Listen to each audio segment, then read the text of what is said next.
Hello and welcome to True Crime Diary, a light-hearted podcast on a serious subject. Every 2 weeks we look back through true crime stories to discuss an event that took place on this week in history.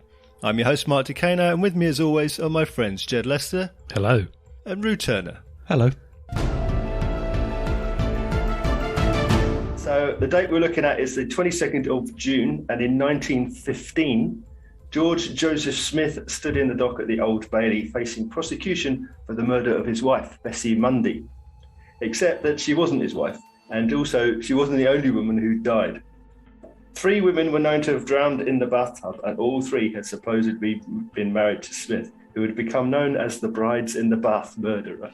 I literally don't know anything about it. Is he a pirate? I don't know. Captain George Smith. Captain Smith. Yeah. No, he's not a pirate. He is a serial killer. I don't know why I've heard of Brides in the Bath. It's quite a good phrase, isn't it? It's not a good phrase, it's a memorable for sure. Marketing phrase. A phrase definitely dreamed up by the media. Oh, yeah. Well, it's got that sort of ring to it. All of these Brides names are in always the Bath. from the media, Yeah. So he was married several times. He was married several times. He was married 8 times, all but the first one were bigamous. So he got married, and then he just married loads of other women as well. But that's bigamy! Yes, and that's bigamy too. Oh, okay. How many died in the bath? 3. 3. Not the same bath. Oh, okay. Different baths on different occasions. Yeah, it's not an after football match bath. Yeah. It's just one at a time in a bath. It was bigamy. It wasn't polyamory. And what did the other 5 wives know or think or say about? They probably didn't know anything about each other, did they? Oh, most certainly. Is that how he got away with it? Yeah, he got away with. Well, basically, what he did was he would marry a woman, and then a woman, you say? A woman, and then in quite short order, he would then basically take all their money and then disappear. Oh, okay, one of them. Yeah. Mm-hmm. And unlike our French fellow, he didn't kill them and cook them. Yeah, well, he killed. He did kill a few he killed of them, though, didn't he? Yeah, exactly. Killed a few of them. Otherwise, what on earth are we talking about it? He robbed them and scarpered a few of them. Yeah, right. And then some of them he killed in a bath. Yeah, right. And there's going to be another name will come up in this that we've already talked about when we get to trial. Oh, yeah. So, why would you use a bath to kill someone and do it 2 more times? It's a convenient vessel for a drowning, one argues. Well, I was going to say, did they drown? Or were they... He beat them to death in the bath. Yeah. Yeah. No, basically, yes. To make it look like it was an accidental drowning. Oh, yes. Okay. There was a lot of discussion about that when it got to the pathology of the crimes, because they were trying to work out, could it not have been an accident? Yeah, sure. And that's how it came to arrest and trial, because they were saying, hang on, these 3 cases seem to be oddly familiar and similar. And that's why this case is so interesting, isn't it? Because it's a sort of a landmark case in that respect. Yeah, there's a couple of landmarks. But it could have gone either way. He could have got away with it, basically. Could he? Exactly. So his last wife, Margaret Lloyd, who died in the bath, there was a man who was reading the newspaper, and in the newspaper was an article basically saying, tragic loss of this woman who died in the bath. And he thought to himself, well, that's a little bit interesting, because this man was Joseph Crossley. He owned a boarding house. And he's like, this is a bit interesting, because Margaret Lloyd, who had died in 1914, was also found dead in the bath. And it turns out that Lloyd was actually an alias for George Smith. It was the same guy. So he got suspicious because he said, I know this guy. And his wife died in the bath. And now there's a newspaper article now, a few months later, saying another woman married to this guy died in the bath. So he's the guy who owned the boarding house, who brought it to the attention of the police and said, you need to look at this. It's a bit odd. It's called suspicious. Right, okay. So that's when they went and started to investigate. But if it wasn't for that fact, that someone sort of put 2 and 2 together, 2 accidents, no one would have investigated this. But it turned out that there was a 3rd one that had happened even earlier. I haven't looked this up, but I wonder how common it is for people to just drown in the bath naturally. It's very unlikely. Is it? It's not that common, is it? No. Oh, not unless you're really inebriated or... Yes. Yeah. Before you drown in the bath, you have to already be pretty much incapacitated. You have to be unconscious. And even then, you might wake up if you're not... These women had all taken... Snuff? I've forgotten the name of pills that would calm you. Tranquilizers? Yeah, these women had all taken tranquilizers. So if you're taking a tranquilizer and you get in a warm bath, it's not unusual for you to fall asleep, I would have thought. But had they actually taken that, or had he somehow administered it them? Well, had they all? I don't know. Taken them? Not all. I wouldn't think. No, I don't think so. The thing is, if you fall asleep in the bath, you get one lung full of water, it's going to wake you up. Yeah. And you're coughing up, and your body's reaction is to flail around and get oxygen. You're not going to accidentally waterboard yourself to death, are you? No, exactly. Yeah. Help me! I'm drowning! So it's a rarity, It's and a very rare, therefore should be investigated. Yeah. When were here's a good question. When were showers invented? Because immediately after the invention of the waterfall. The waterfall, yeah. I would say baths. What do you call them? Metal tubs. Yeah, in which they would have had wash then tubs. Was the way to how people wash themselves, not showers. And if it was bath showers, is quite an expensive and posh. To have a bath installed or to have a bath at all would be quite unusual. What would they use instead? You'd be sat in front of the fire with a you'd have a bowl and a jug of water. Sure, yeah. I mean, you'd have a student's bath. A student's bath, yeah. Yeah. If everyone had a shower, he wouldn't have been able to do it. I mean, obviously, people do get killed in shower in several years later. What, in Alfred Hitchcock movies? In Psycho. But arguably the shower's got nothing to do with it. He just knifed them. Easy clean up though. Yeah, that's true. Yeah. That's quite good, isn't it? Let's remember that. Still got all the meaty bits to deal with. The meaty chunks. Yeah, that's true. Yeah. So hang on, what happened to that? What, in Psycho? No. What in the? So he killed him to the shower. He killed him and then went, no, look. My wife I found my wife dead in the bath. Oh, okay, right. What could have happened? What an awful accident. Oh my God, it's happened again. Oh dear, what a pity. Quick, call a doctor and then an insurance agent. Right, okay. Yeah. I'm her husband, it's fine, I get everything. take everything. Yeah, right, okay. He's not very nice, is he? No. Yeah, no, we're learning he's a bit of a wrong one. Yeah. Whereabouts was this? He travelled around, so the boarding house that he stayed at where Margaret Lloyd died, that was in Blackpool. Yep. Another one was in Herne Bay, which is in sort of north of Kent. Yeah. North Kent. Was there one in Pinner? Yeah, a few around London, and then you're thinking of Elton John. Yeah.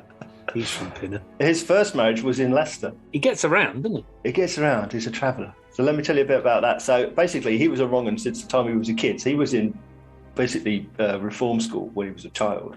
So when he was 23, 24, he went to prison for the first time. He persuaded a woman to steal money from the people that she worked as a maid. He persuaded her to steal money, and he took the money, and then he opened a shop in Leicester, a bakery. This is a mark of his character, what he was like. He would persuade women to do stuff for him and to marry him and to give him all their money. So that was his MO. Yeah. And that wasn't so unusual, like in society at that time. Men made all the decisions and women just behaved themselves. So it would have been a lot easier to do that kind of, to have that kind of behaviour back then than it would be now. If you go to a woman these days and say, give me access to your bank account and do as you're told, you're going to go home with a black eye. Well, exactly, yeah. At the very best. I mean, this is something that has come up before. I mean, we talked about this kind of thing in our Ruth Ellis episode, and that was like 40 years later, 50 years later. Still a similar story. Yeah. He served a year in 1896. So a year after his release in 1898, he married his first wife. This is still in Leicester. So now he's a jailbird. He's come out. He's got the bakery. He married his first wife. This is Caroline Thornhill. And she works as a maid. They moved into London, and she would steal as well. So similar story again. with his wife. Right. So she would go to different employers all around London and steal from them. And she got caught. What, just because, or he's been telling her to do so? Because he told her he's like a Svengali. Yeah, right, okay, yeah. And in fact, to mention the name Svengali, later on, when it got to trial, one of his defence counsel, actually, privately, not in court, but he thought that Smith probably hypnotised all the women. That's what he believed. Yeah, right. Wow. Have you ever been hypnotised? No. Has anyone ever tried to hypnotise you, or you I just? I don't think it would work. It's like Jedi, isn't it? You have to have a weak mind to be hypnotised. That's my understanding. I don't know. The hypnotist will tell you only intelligent people can be hypnotised. Yeah, of course. Yeah. and then you just do whatever he says, which I assume it means act like a chicken. I don't know. And then you wake up wearing your mum's clothes in the park. Well, that's got nothing to do with hypnosis. Holding a half-eaten onion. That's nothing to do with hypnotism. That's just Friday. So Thornhill, wife number one, she got caught nicking and got a year in prison. But when she came out, then she came clean and said, well, actually, I was nicking for the old man. And he got 2 years in the nick for that. For him? Just for her divulging that? Yeah, that he was in on the game. Wow. I found that kind of interesting. I didn't manage to find the details of it, but I found that sort of interesting. She'd already been tried for that crime and done the time. Then came out and said, oh, no, it was him. And then he went in and did the time. And it's like, surely if someone has been found guilty of the crime and tried and sentenced, you can't then go, oh, but it was this person, and try somebody else for the same crime. It's not the same crime. She was the thievery. Oh, I suppose, she was the thief. The accessory. So he was also, but he did twice as long in prison as she did. Shows how important accessorizing is. But I mean, obviously they fell out, which is why she dogged him in. Yeah. But then, when she knew he was coming out of prison, she ran away to Canada. On a slow boat. She did a runner to Canada. Canada. So Smith went back to his other wife because even though he married Thornhill in 1898, in 1899 he married someone else. He married Florence Wilson. So he went back to her, took all her money, and then done a runner. Wow. As was his wont. Similar pattern. 1908, he marries another woman. Within a month, he left her. He took £30 from her money. Oh, my God. Well, in 1908, that's about $3,000. 3,000. $3,000? Oh, right. All right, fine.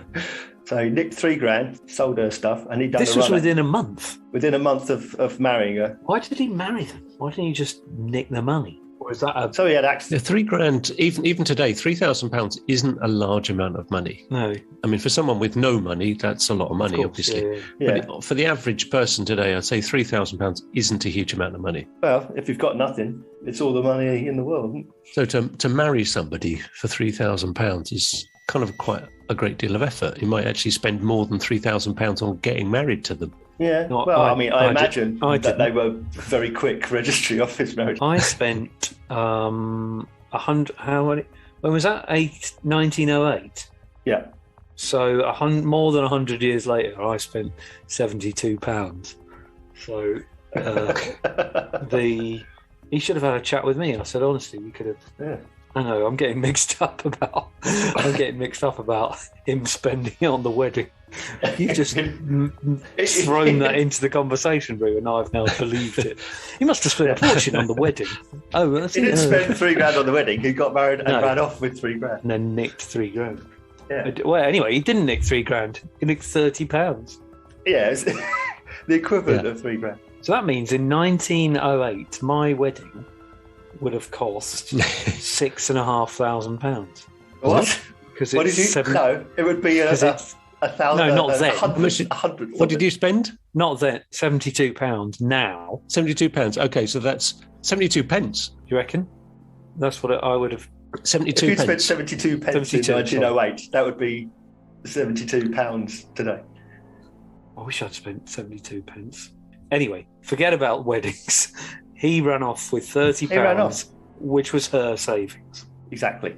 Absolutely. And he nicked some of her stuff and sold that as well. Oh, dear. Right. So within a month, he's now in Bristol. So it's end of July. He marries another woman, Edith Pegler. Within a month? Blimey. Within a month, yeah. How does that work? Yeah. I don't understand how he Well, I suppose he's got. As he leaves each woman, he's got a little bit of extra money, and all of it is kind of flash cash for him because he knows he's going to find somebody else, it's used nick as money from them, and have a bit more. It's used as so he gets a chunk of money. Exactly. Yeah, he reinvests it. They want to see a rich bloke. Basically. Exactly. Yeah, and he puts on that persona. Right. He's he's got the clothes, he's got the money. He's charming. He's like, all right, love, want to get married? Yeah. And then and he must be looking for vulnerable, lonely women. Yeah. Because he said he was claimed to be an antique dealer, so he was travelling. He'd be gone for ages, and then he'd sort of come back and say, "Oh, I've had a busy time peddling antiques, right? And now I'm marrying other women, and now I'm back." Yeah, sure, yeah. So she survived. She survived. The Bristol woman. Yeah, yeah. And there were others in between, and then he married Edith Pegler. Then he married another woman called Sarah Freeman. He did the same thing. He basically took all her money. £400 he got from her. So that's what's that? £40,000. Right. Was the common denominator between the women who were killed the fact that they were richer? No, I don't think so. Because I'm just trying to work out why you killed someone over. Life insurance. Right. Oh, sorry. Okay. Yeah. So you took out this life insurance yesterday, sir, and they drowned in the bath. That was lucky. Last night. Cool. Yeah, it's tragic, isn't it? That's just what a caring husband would do. Yeah. Who shall I make the check out to? Right. Oh, okay. So it wasn't necessarily what they had in the bank or whatever. He killed them and for the life insurance. How much would you get for a wife? £500. That's like 50 grand. Really? Yeah. Right. Okay. So someone like that's 50 grand. Okay. Tempted. In current money's about 50 grand, so £500. Okay. At the time. And if you can pull that off a few times, then that's a lot. Yeah. Many more. That's a reasonable chunk of change. Chunk of change. Cash money. So after Freeman, he married Bessie Mundy. Now, Bessie Mundy was the first of his Bath deaths. Okay. So this is where he's decided, okay, I can earn a little bit more if I knock them off. Yeah. Because this £3,000 business is not really getting me very far. Yeah. So this is wife number 5. Now, she didn't even come up, even when the suspicions were initially aroused. Her name wasn't even in the frame. That was his 6th and 8th wives that were suspicious similarities. Bessie Mundy had actually already been killed before those two. The details of her death didn't come up until quite late on. In 1915, the police got this message from Crossley, who ran the boarding house in Blackpool. He saw the death of Margaret Lloyd, who was his 8th wife, and put it together with Alice Burnham, who was his 6th wife. He sent them basically newspaper cuttings of the two, of Alice Smith's death in Blackpool and of Lloyd's. Basically say, look, I've read this, it matches this. You need to have a look at that. Is this a coincidence or what? There was another wife, 7, in the middle, Alice Reed, who survived. So actually, so it's wives 6 and 8 who were being investigated by the police. Yep. And it was only wife number 5 who came up later on. He's as bad as Henry VIII. Yeah, divorced. Yeah. Although fewer of his wives survived. One might. It was survived. Drowned in the bath. Drowned, survived, drowned. Yeah, that's how you remember it, isn't it? That's much more catchy. Yeah, he's not the nicest of chaps, but someone like that's what they do, I suppose, isn't it? And then something must have happened between wife 5 and 6 to not want to continue nicking stuff and wanting to bump them off. Yeah. But some light bulb moment in his head, obviously, not giving a toss about the fact that he had to murder someone. He was thinking of the pound signs in his eyeballs, and then happily went through with it. And then presumably, So sorry, which was it? What did you say? 5, 6, and 8 were killed. Yeah. So 5. It would have mean that 5 and 6 went swimmingly, and presumably he was paid out swimmingly, and he was paid out. He got the money. Yeah.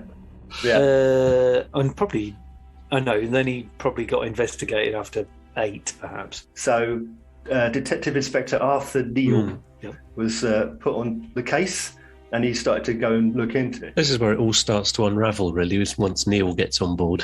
Yeah. Just out of interest, how old is he at this point? It's in 1915, so he'd be 43. I was going to say, war is on.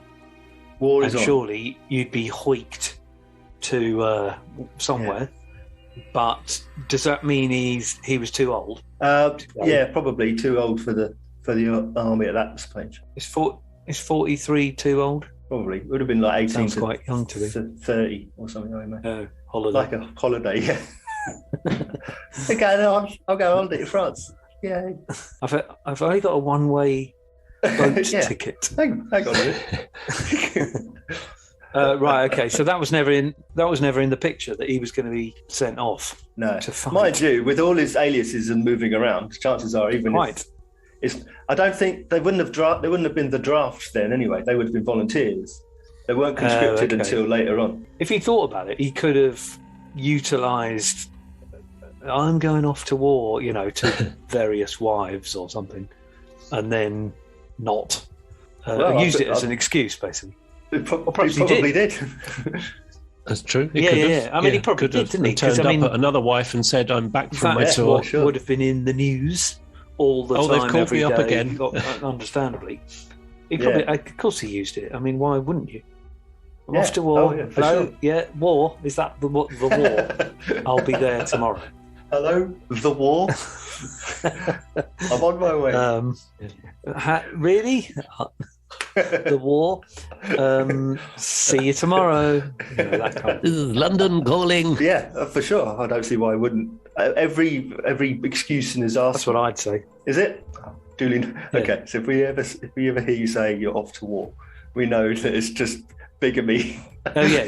If I ever say I'm just off to Kiev to join in. Too soon? Kiev. Sorry. To join in, that means I've got another wife. or / wives. Yeah. So the inspector, Arthur Neal, he went to the lodgings of the Lloyds. He went there and he saw the bathtub where she died, and sort of went, "Oh, this is a bit small for a full-grown woman to drown in this little tub." I wonder if it's one of those tubs in front of the fire thing. It was a sort of a standard roll top. Yep. Yeah. So he spoke to the coroner and looking for evidence of violence. Yep. And there wasn't any. She had a little bruise on her arm, but that was about it. So he thought, that's a bit interesting. And then he found out that 3 hours before she died, they'd written out a will.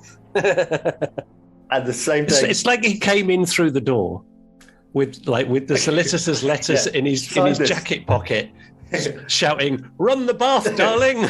Yeah, exactly. Will you marry me? Sign this. And you deserve a bath. For all that admin, have a rest. Take a hot bath and then wrap a hot towel around your head. Yeah. So 3 days before the marriage, she took out a life insurance policy, £700, so 70,000 in today's money. £70,000, yeah. And then the day before she died, she took out all her savings. And then 3 hours before she died, she had written a new will, naming Smith as her sole beneficiary. Yes, sure. Yeah, Like she was asking to be killed. He's getting a bit clumsy, isn't he? Yeah, it's ridiculous. I mean, this is persuasive. This is asking to be caught. It's persuasive. I mean, she obviously wasn't like, "Oh, that seems a bit weird." Yeah. In hindsight, for us, 100 years later, it seems a bit weird. Yeah, sure. Was this bath number 5? Was this wife number 5? This is number 8. This is the most recent one. So this is the third and final attempt. Yeah. So this is the one that had roused the suspicion of the man in black. I mean, obviously, it's all in hindsight that we go, ugh. Yeah. Because each woman obviously didn't know about any other woman or incident. Yeah, or she has a blind criminal context. Record. Yeah, totally. Yeah. Oh, all my savings. Yeah, sure. Wait, I'll go and get it now. It's fine. Yeah, darling. I must say, when he takes out these life insurances on his wives, I can't help but think if, like, the caring husband takes out a life insurance on himself, if he is the breadwinner and has the most money in that relationship. Sure. Yeah. Do you know what I mean? I mean, it's not as if Yeah. the wife is someone who's going to provide for him when he dies, so therefore We don't know. insure do we? her. He is the one who comes along being the, the swaggering, wealthy gentleman. Exactly. Sure. Yeah. Exactly. Why would she need insuring? The charming antiques dealer. Yeah. The breadwinner. Yeah, sure, yeah. This is an insurance form. If you'll just sign here, here, and here. So Inspector Neal then thought, well, this is interesting. I wonder if I contact the insurance company in Blackpool, if they had a similar story there. And it's and interestingly, they had taken out a life insurance policy. And they only took the lodgings in Blackpool that this man Crossley was rooming. They only took it after Smith had gone in and inspected the bathtub. Right. And they said, that'll do. We're in. They moved in. Specifically the bath. Insurance policy, and then, oddly enough, demise. Right, yeah. Have you got a bath? Has he got a bath? Can I see it? Yes, it's a good bath. I just need to measure it. This is where Neal gets more cunning than Smith ever was. So because obviously now Lloyd has died, this insurance company has to pay out. Mm-hmm. Basically what he did was he went to the coroner and said, look, tell the insurance company this is all pucker and above board. And then when he comes to claim the insurance, we'll stop by and have a word. So they basically staked out the offices of the insurance company and wait for him to turn up. And his technically rightful, I mean, it's not rightful, but rightful money that he was obviously going to come and collect. Absolutely, because as far as and then, to all appearances, it looks like he's got a bona fide insurance policy on his... Yes, sure, yeah. Insurance companies say it's okay to collect. Yeah. Along you pop. Along you pop. So up turns Mr. Lloyd / Mr. Smith. At which point Inspector Neal told him, said, hello, I'm Neal of the Yard. He said, are you John Lloyd? Yes. He said, are you also George Smith? I said, no. Oh. Never heard of the fellow. No. So basically he said, well, I'm gonna take you in, I'm gonna arrest you on suspicion of bigamy. And at which point Smith then suddenly agreed, yes, I am Smith as well, and he was arrested on the spot. And whatever you do, don't give him a bath. Can you be arrested for bigamy now? Yeah. Can you?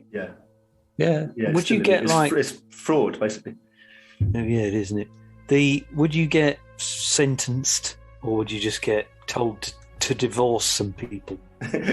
Told to divorce the people you're not legally married to. Choose one. I think in that situation, all the women would probably decide they don't want to be married to him. Yes, you're probably right. In quite short order. Hang on, what do you mean? I've got lots of half-wives.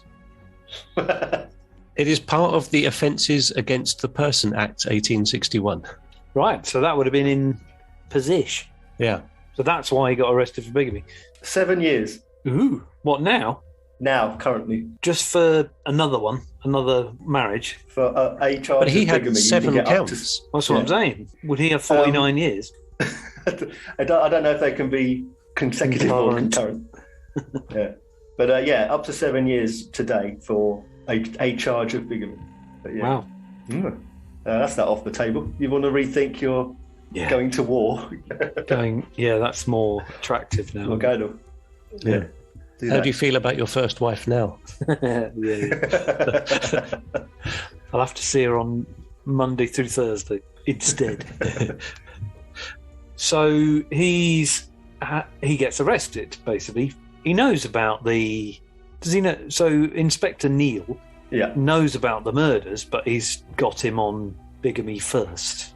He's got him on bigamy because he needs to prove murder. Yeah, sure. He's got no evidence for that. He's just got 2 women who drowned in the bath. He's just got a bloke who's picked up life insurance. Yeah, exactly. Enter Sir Bernard Spilsbury, who we talked about before. Enter Sir Bernard Spilsbury. That sounds like an order. That's not an instruction. Certainly not a recocation. The Spilsbury Doughboy. Yeah, that came up the last time we missed it. Have we talked about him? The reason we've talked about him is because is he a pirate? Is he a judge? He was the pathologist in the case, similar case. Pathologist. He was the pathologist in the case around the same time, one Dr. Hawley Harvey Crippen. So he was the one who proved the murder in that case. Yes. Lots of other high-profile cases, and also he was, and we mentioned this at the time, he was important in Operation Mincemeat. Yeah, right. Yeah. Which is now eagle-eared listeners, will have. It's now currently a movie. Yeah, when Dr. Crippen was a while ago. The podcast, not the murders. It's now a film, but I don't think it was then, was it? No, it's also a musical in the West End. Meat. Exclamation mark. Yeah, I assume it's mincemeat exclamation mincemeat mark. Exclamation mark. Yeah, it's the only title. Meat. Yeah. Exclamation mark. Yeah. Actually, because if it has to be meat, because if it was mince, it would be a very different play. That would be just like every other play in the West End. Okay. So he was an No, he wasn't. Was he an investigator? He was a pathologist. What's that? He studies paths. Yeah. And if you're bad at it, or no, not if you're bad at it, if you're a mad pathologist, are you a sociopathologist? One assumes. Yeah. And if you study crazy paping, you're a psychopathologist. Yeah, exactly. Yeah. That deserved a bigger laugh. And if you... That deserved a laugh. Yeah, at least one. Not a half snigger from one person. If you own a bike, you're a psychopathologist. There's no point continuing with this and just leading each other up the garden pathologist. I know exactly how you feel. I'm an empathologist.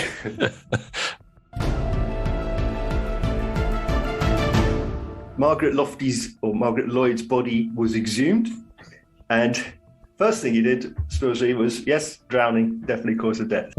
But I was looking for, was it by force? Mm-hmm. You suspect foul play. Basically, he couldn't find anything. He was saying, was it a stroke? There was no physical injuries on her body, really, apart from that dent on her elbow. Exactly, yeah. So what they did was, between him and Inspector Neal, they got the bathtub from the house, took it to the police station, and started doing little tests and experiments to see what might have happened. Didn't Neal hire some professional diver ladies who were the same physical build? Yeah, exactly. So that he could test out different ways of trying to drown them in a bath. Wow. Basically, yeah. Sign here, we're going to try and drown you. Yeah. They said, okay, this is the size of the tub, and this is the size of the victim. It was the actual tub, though. It's the actual tub, yeah. Yeah. So there's like going, well, what if there was a seizure? What if there was epilepsy? What if this? What if that? It's good. All this is very good. That's exactly what you should be doing. I mean, it's forensic. Yeah, pathology. This is modern forensic pathology. Yeah, exactly. It's groundbreaking what they're doing here. Yeah. So there's like saying, because what if you had epilepsy, then you would have pushed you back out of the tub. So that wouldn't have worked. Because they'd do that. If because they'd arch up and works well on a podcast. They couldn't slip on. If they'd relaxed, they couldn't slip under it because the tub was too small. Sure. And the limp phase of a fit is at the very end.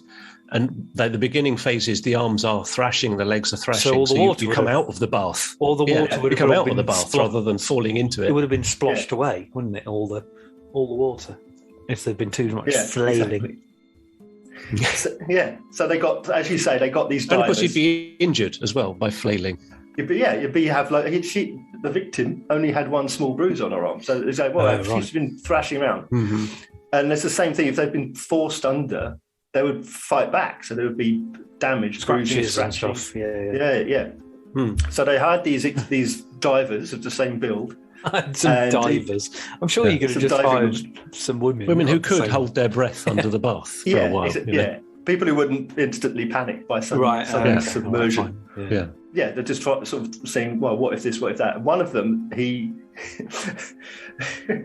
Inspector Neal, thought, what if I just grabbed her feet and pulled them up out of the tub? Yep. So he tried it. And sure enough, the diver woman slid underwater, even though she was they were doing this attacks. Yeah, and she knows she's going to be attacked. She knows she's going to be attacked to this effect. He grabbed her feet, pulled her up. She slid straight under the water, and it was like straight away she was spark out, unconscious. Really? Immediately, yeah. In what sense? Having inhaled water? Because it's like like being waterboarded. You're drawn backwards through the water. It just comes up your nostrils into your mouth. Yeah. And the shock of it is that you're immediately immersed, and water's coming in at you. Exactly. So you probably panic and black out. So maybe that, even though it was technically controlled experiment. Yeah. It immediately worked on someone who knew what was knew what was going on. And apparently it took half an hour for him and a doctor to revive her. Oh God! Imagine that, half an hour.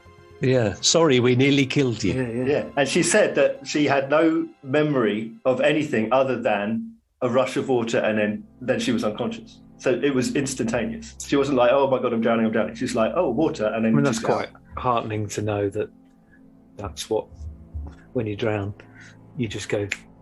You drown. You hope. You don't go. Oh, I'm drowning. Yeah. I'm drowning. Drowning itself is meant to be really quite painful. Is it? Yeah. Okay. Yeah. Forget that. Yeah. If we were to revisit the "how would you die" thing, don't choose drowning. Don't choose drowning. Oh, it's a horrible way. The number of people who walk into the sea is insane. If they had any idea what actually happens, or jump off bridges. Yeah, it's thinking you're going to land in the water. Yeah, if you'd be better off if you died from hitting the surface tension of the water than actually drowning in the water. Because your lungs burn and your body is physically fighting for. Yeah, you hit the water so hard, you're more likely. You probably will break your arms and legs on the surface of the water hitting it. Yeah. And then you just drown gently and horribly on. Yeah, it's not because you can't swim. Yeah, not a good way. Anyway, so if we could do anything, if discouraging people from suicide by drowning is all that we achieve, then don't do that, for God's sake. So what's happened here before we got all weird and morbid? Is we've shown that Spilsbury's theorem that you could basically drown someone quickly without inflicting wounds on them. I didn't quite believe it when I first read about pulling someone under the water by the feet. I thought that can't be right, even though it's documented that that's what he did. I thought, and then it suddenly reminded me of that thing you hear about sharks, that you can drown a shark by pulling it backwards. Yeah, because the water won't go over their gills. Because they always move forwards. Yeah, and I looked into it, and it's actually true that the ancient Samoans used to kill sharks that way. They'd go out on a boat up to the sharks. Someone would slip, like the brave one on the boat would slip a noose over the head of the shark. A noose and hang it. And then they'd catch it by the tail, get the noose around the tail, and then pull the shark backwards, and that would drown the shark. Yeah, but so I didn't think that if you pulled a person backwards in water that they would just pass out like that. And then it reminded me of sharks, and that is exactly what happens. You pull a shark backwards, or a human. It only works if they're facing up, though, doesn't it? Does it? No, backwards is backwards. No, I'm not talking about sharks. I'm talking about people in the bath. Oh, people! If you're facing down in the bath, you're already drowning. Yeah, exactly. Yeah. Dad, what are you doing? It's Shark Week. On your point about sharks, you said, Jed, that they have to keep moving. That's not true. It's just that the water has to keep moving through them, so as to move over their gills, so they can breathe. Right. Okay. So they could be in fast-flowing water. Yeah. You often see sharks on the seabed just sitting there. Yeah. Like reef sharks and nurse sharks. They'll just sit there, but because the water is moving over their gills. It's flowing. Right. But it's not like those people who go, I'm like a shark, man. I've got to keep moving. I can tell you everything that's wrong with what you're saying. Right? I'm like a shark, mate. So if you pull the shark backwards, then the water's not moving over their gills, so they'll suffocate, basically. I love sharks. What's the collective noun? Yeah, what's sharks? I don't think I know that. School. Dolphins. A school of sharks? Nah, probably not. Shark pod. A nightmare. A murder. That's crows. I know, yeah. Gang. A shiver. What? No. A shiver? A shiver of sharks. That's quite good. That's a rubbish one. It can't be right. I think it's quite good. It's a shiver of It's sharks. not very sharky. Shiver. It needs to be more Sharky. more That sounds like kind a of better, scary. like for mackerel or something. It's a school of mackerel, isn't It's it? not a shoal. Yeah. It's a fever of stingrays. That's a good one. A smack of jellyfish. A smack? A smack. A party of rainbow fish.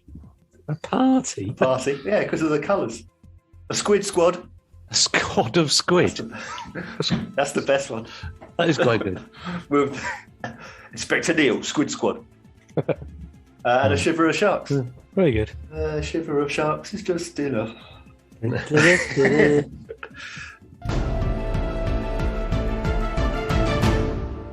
So it went to trial, 22nd of June 1915, as I say. It went to trial. As we've talked about before, you can only be tried for one murder. At that time, I'm assuming. Yes, because this was the first time when although we only try for one, they decided to try for the murder of Bessie Mundy, the first person killed, who they found out about after his arrest. They tried it for that murder, but then they used the other two murders. They introduced them as evidence of pattern of behaviour. Yeah, now this is the thing that's really super new, isn't it? You could only try someone in the courtroom for the one murder, and they couldn't really quite pin that one on him. That was the best shot they had. Yeah, so basically they subverted the law as it was at the time. Yeah. Because they've said, well, you can only try for one person. Yeah, but we're going to kind of mention the other two just to sort of show, oh, he's got a pattern because of these two that we're not prosecuting him for. Yeah. So that the defence argued, you can't do that. And it came up in appeal later on. Obviously, he was convicted. It came up as an appeal. And they said, you can't introduce this evidence because he's not on trial for those murders. So you can't talk about people he's not on trial for. They said, well, but the judge let it go. He said, yeah, that's fine. It's fine. Well, not talking about other people is kind of daft, because you'd have to talk about other people that he knows and his previous wives. Yeah. And how they lived their life, how they died is relevant to the case. Yeah. It's like saying that you can't bring up people that he met. Yeah, but if you say, well, look, we believe he killed 3 people by drowning them in the bath, then okay, well then if you've got enough evidence for the one, you don't need to talk about the other 2. If you need them to prove your case, then you haven't got enough for this one you're charging with, and therefore you haven't got enough. It just cements it, though, doesn't it? It's a kind of smoke and fire argument. Yeah, well, now these days you wouldn't be allowed to do that, because you can talk about it, but you can't talk about it unless it's part of the actual prosecution. That's my understanding. So if you're going to say, oh, we're prosecuting you for the murder of these 3 people, then you have to, those 3 people can be given in evidence. If you're only prosecuting for one person, then you have to not talk about anything else, and because it's not pertinent to that case. No. It was criticised a lot later on, because I don't know if you know John Bodkin Adams. Now, he's quite famous as being a serial killer, although it's possible that he wasn't at all. Right. But similarly, they used this idea of a pattern of behaviour in his case, and the judge in that case criticised it because he was only charged for one as well. So they did the same thing as in this case, and the judge in that case criticised. So you're starting established pattern of behaviour by talking about crimes that we're not prosecuting in this court. So this judge in George Smith's case said, yeah, fine, whatever. And the judge in Adams' case, when they tried to introduce the same system of pattern of behaviour, said no. And what's the chronology of those cases? Which come first? Smith was first. It's the first case, and then Adams was later on. But Smith was the first instance of that being allowed in a court of law. Right. A landmark. Yeah. Another landmark. Yeah. Very interesting. So, jury went away on 1st of July, and 20 minutes later returned a verdict of guilty. That's pretty quick. That is quick. Very quick. That is quick. Yeah. That bath demo really did the job. I think that's it. Yeah. Probably did, didn't it? Was that all 12? All 12 good men and true. Sure. Unanimous verdict, yeah. Which is interesting when you consider that this basically is a theory. It is. There's no real evidence, arguably, it's just from what we know anyway. Practically acted it They basically said, out. He probably did this. Yoink. And you're like, oh, yeah, okay. Probably right. Because they had no evidence that he was ever in the room at the time the person died. No. Or anywhere near. He was usually out for a walk and had a good alibi for that walk. Yeah, exactly. Oh, I wasn't there. I was in another room even in one case. Yeah. He was playing the harmonium in another room. It's very loudly going, I'm in another room. Creating an alibi. So he was given the only sentence applicable at the time. Yes. Death by hanging. Oh, right. And he was duly hanged on 13th of August in Maidstone prison by the hangman John Ellis. Oh. John Ellis. John Ellis had just recently done Crippen, hadn't he? He'd done Crippen. He just done Crippen, not long ago. Now here he is again doing Smith. Stringing up another one. Yeah, so this is 1915, don't forget. Pierpoint's a little way off. Yeah, that's true. Yeah, a little while off yet. So there's a movie. What's it called? It's called The Brides in the Bath. Yeah. Oh, okay. That's why. 2003. That's probably why I've heard 2003. Oh, right. Martin Kemp of the Brothers Kemp. Right. As George Smith. I think it's worth mentioning Richard Griffiths is in it as well. Oh, is he? In one of his off-the-shelf roles as Richard Griffiths plays a man. He plays pretty much the same character in this as he does in Pie in the Sky. Or in It's With just Neal and I. a bewigged. With Neal? Yeah. My boys. He basically is a bewigged court appearance in which he doesn't eat a pie. Oh, does he plays one of the barristers? Yeah, he plays the defence. Ah, excellent. There was a play in 2006 with Maxwell Caulfield of Grease 2 fame. He was in it. He was in it. He was in it. It gets mentioned a lot. There's lots of things where the stuff is based on it, you know. So like there's a books, all the great crime writers, Agatha Christie, Dorothy Sayers, Patricia Highsmith, they've all done novels based loosely on there's been lots of literary nods to it, haven't there? Yeah, exactly. Very little actually about it from what I could find. Yeah. But plenty of people have mentioned it somehow or called someone. Yeah. You know. There's a BBC, I think it's BBC, a detective series called Midsummer Murders, you probably know and love. Yep. And one episode of that is basically just this story. It's all about this story. Right. It refers to the case and the people in it and everything. And George Joseph Smith had a waxwork at Madame Tussauds. Oh my God, did he? Yeah. When? Well, at what point? About 2 months after, I'm guessing. Yeah, well, probably while the trial began. Yeah. knowing what we know. That's what they were like back then.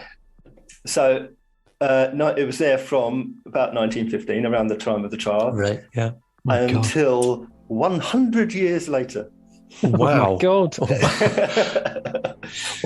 One hopes that it was dusted and updated a bit in those 100 years. Updated, well, aged. just dig some more wrinkles in it. Well, Madame the only Tussauds at that time was like the news, wasn't it? Yeah. I think it pretty much was, yeah. Should we go and see the latest murderer? Like a town notice board in 3D. Yeah, basically. And we've talked about because Crippen, obviously he had a waxwork in there. Yeah. Charles Peace did. Christie did. All of these people we've talked about, they did. And I'm not sure if I mentioned, but the only reason they're no longer there is because they're all ceased to be exhibited in 2016 because they closed the Chamber of Horrors to put in a Marvel characters experience. Okay. Yeah. I'd rather see the Chamber of Horrors personally. But Yeah. So I mentioned Svengali earlier on. Mm-hmm. So for those who don't know, Svengali is a character from Georges du Maurier, who supposedly persuaded over 100 women to marry him by means of hypnosis, and therein robbed them of their life savings. So very much like the Reverend Moon of Mooney's fame. Oh, the Moonies, yeah. There you go. Yeah. Clever. Edward Marshall Hall, who was the defence barrister, he thought that Smith had killed his wives, but not the way that it come out in court. He said that he thought that he was a hypnotist. He thought he'd persuaded them to die. You're feeling very sleepy. Drown yourself. Yeah. The thing is, Bessie Mundy, who's the first of the three victims, it was reported that she had a bar of soap gripped in her hand at the time of death, which, of course, if she was relaxed through hypnosis, she would have released her grip on it. Also, it's fairly common knowledge of hypnosis that you can't persuade anyone to do something that will harm them. You can't tell people to kill themselves. They won't. Hypnosis is quite a conscious activity. Yeah. It's not an unconscious or subconscious activity. It's quite surface. Suggestion. Yeah. Can you just drown yourself? It's not going to work. No. Okay. You can only persuade them to pretend that they're a chicken. Yeah, sure, yeah. Or eat an onion, pretending it's an apple. Or put on Bruce's mother's clothes. Yeah. That's all for this time. If you want to know more about what we've talked about on this episode, then just Google it or something. You can listen to all of our previous episodes on our website. That's www.truecrimediary.co.uk. Please remember to leave a review on your podcast provider if you can, or you can email us. That's stuff@truecrimediary.co.uk. My thanks to Jed and Rue and to all of you for listening, and we'll see you again on next date in our True Crime Diary.